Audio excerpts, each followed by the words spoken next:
All right, Indian or Harley? You got, it was a tough one, but you kind of defaulted to Indian, which is my choice too. Quick, I've been a Harley guy my whole life. I own 3 Harleys. I know them inside and out, and I love them. But this is at this point, the Harley Davidson Motor Company, I think, has massively thrown themselves under the bus. They got rid of the Dyna, which is really their only modern platform that was making traction with younger people. Now they've got rid of the Sportster and made it some abortion. They had those street. They've just done some really bad things, I think, that are not in line with the people who kept them in business for the last, 50 years. Yeah. And then when I rode my first Indian, I got to say that it was everything that Harley should be, as far as the geometry, the handling, the power from the engine, the computer system, the sound system. On my, I have a Street Glide, was one of my Harleys, and I've probably put $5,000 into its suspension and sound system and stuff, trying to get it to the level where a Indian starts off at, that you get a stock Indian with the, the sound packages and everything on it. So absolutely. I'm 100% in on Indian. Harley has not done us any favors and has not, Harley's walked away from their core audience and is trying to recreate themselves, which I understand. They're trying to survive in this world, but yeah, I would rather spend my money on a company that's doing it right. Yeah, I'm with you. I was the first Indian you rode when we were in DC, when you rented that one. It was like a Challenger, I think. Yeah. Yep. Yeah, that thing. I ended up getting a Challenger as well. I got the Dark Horse all blacked out, and I had a Street Glide, and it was just night and day. Like, that I know that I can reliably get from point A to point B now on that Indian.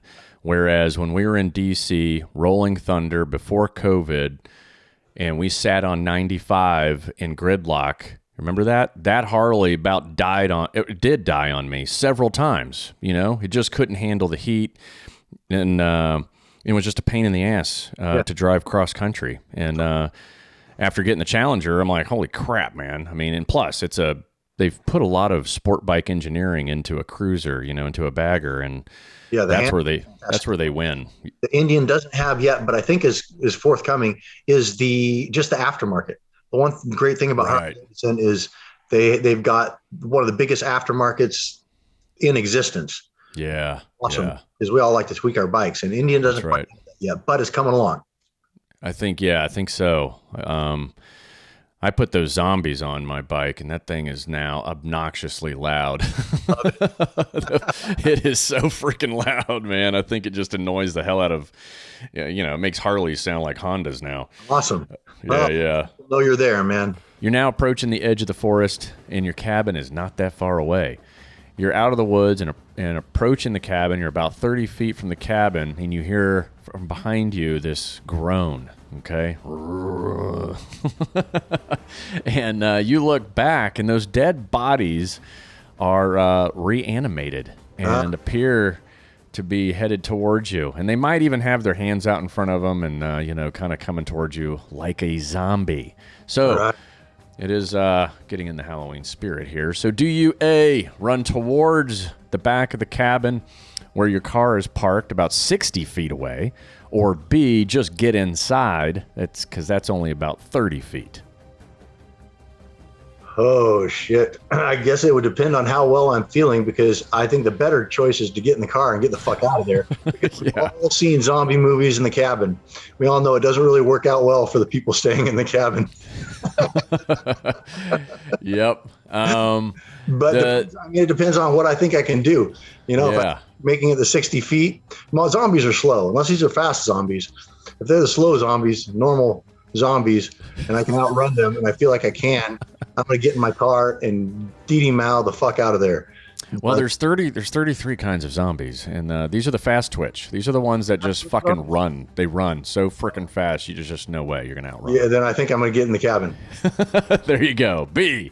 What's funny? And, one of the listeners, they made a comment on one of my posts, and they said The answer is always B, Clint. The answer is always B. So somebody has figured this thing out, because I'm sitting here looking at this sheet going, you know what? They're right. Every single time it's B.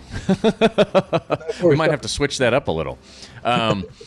So the entrance of the cabin is much closer, and your car keys are inside. Oh, okay. Yeah. There you go. So we got to consider that part, right? Yeah, so that's right. The zombies are coming your way, and almost at the entrance of the cabin. Do you A, search the house for weapons, or B, block the door first? Block the door, man. That's right. Block that damn door. Got to stop the advance. That's right. Weapons are important. We all know it, and we love them. But you have to stop them from getting inside first. So, this actual skill applies to, active shooter scenarios when you have to barricade a door. You want to do it properly. And so it's creating basically a chain of furniture from the door to the opposing wall, right? You just put anything you can stacked all together. So something against the door, something behind that, and something behind that, something behind that, all the way to the opposite wall. That wall then becomes your doorstop, and there's no way anybody's getting in that door. And that's the proper way to barricade a door. Most people think you just stack stuff up in front of it, and that does nothing but fall over. Yeah. All right. So next, very little rubber door stops too. So if I have, hell yeah. Yeah, I like those. If you've got about 6 of those things, and you put them 2 at the top, two on the locking side, and 2 at the bottom. I mean, it makes that makes a door very difficult to open. Yeah. It does. Okay.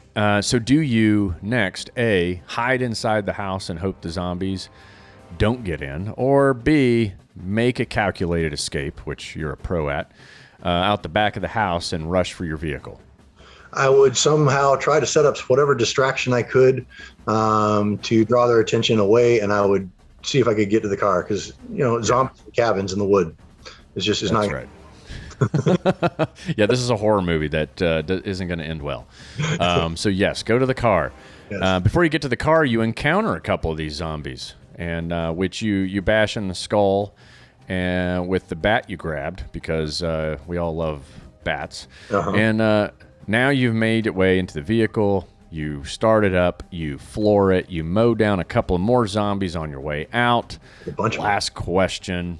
So do you A, get on the highway and don't stop driving until you're as far out of town as possible, or B, go to a nearby military base that you notice and drive there instead? Depending on the condition of the vehicle and the gas and all of that, I would go as far as possible, because you don't know, the infection might have come from the military. They might be in on this. Yeah, exactly. Distance. Last thing you want to do is face zombies with M4s or any kind of rifle. Exactly. You're listening to Can You Survive This Podcast? Thanks for tuning in. Please make sure to subscribe, rate, and share on the iHeartRadio app, Apple Podcasts, or wherever you get your favorite shows.